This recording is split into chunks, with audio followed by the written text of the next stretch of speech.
We'll turn our attention away from Asia now to the U.S., where voters in the U.S. go to the polls on the 5th of November to elect their next president. The election, which was initially a rematch of 2020, was upended in July when President Joe Biden ended his campaign and endorsed Vice President Kamala Harris. The world now awaits to see if America will get its first woman president or Donald Trump a second term. We have details in this report.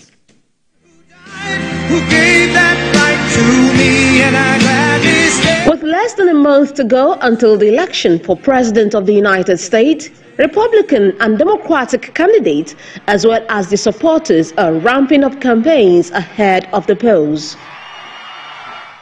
Former President Bill Clinton was at the Mount Zion Baptist Church in Albany, Georgia on Sunday, where he urged churchgoers to rally behind Vice President Kamala Harris's campaign for the office he once held.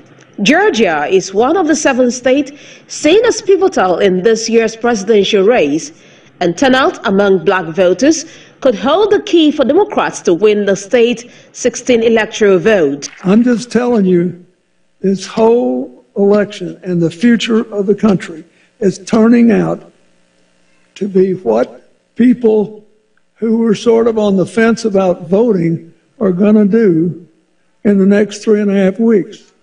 It's the craziest thing I've ever seen. You may not think it's bad, but I mean, if you're one of them, don't feel guilty or anything, but the whole future of the country's on your back. Former President Donald Trump, on his part, announced a new plan on Sunday to increase the number of United States Border Patrol agents and retain existing talent as he makes immigration and the border a key part of his closing message against Vice President Kamala Harris. At a campaign rally in Battleground, Arizona, where he devoted much of his speech to stoking fears about undocumented immigrants, the former president committed to a goal of hiring 10,000 new U.S. agents, providing a 10% salary raise, and offering a $10,000 retention and signing bonus.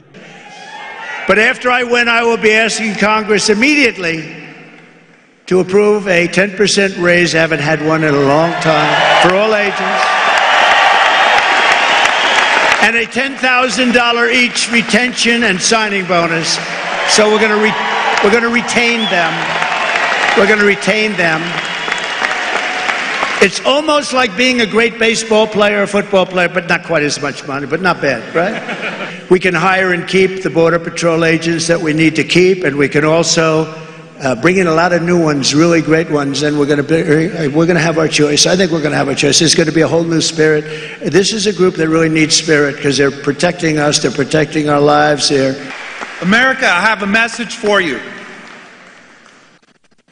If we allow Borders R. Harris to win this election, every city, every community in this great country is going to go to hell.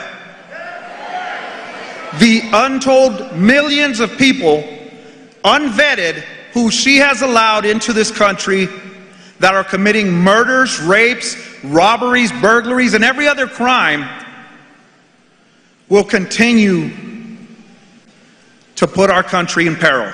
In other news, a United States sheriff has said law enforcement officers likely prevented a third assassination attempt against Donald Trump after a man was arrested with unregistered firearms near the Republican candidate's California campaign rally at the weekend. Riverside County Sheriff Chad Bianco said deputies stopped the man at a security perimeter outside the former president's event in the city of Coachella a day earlier.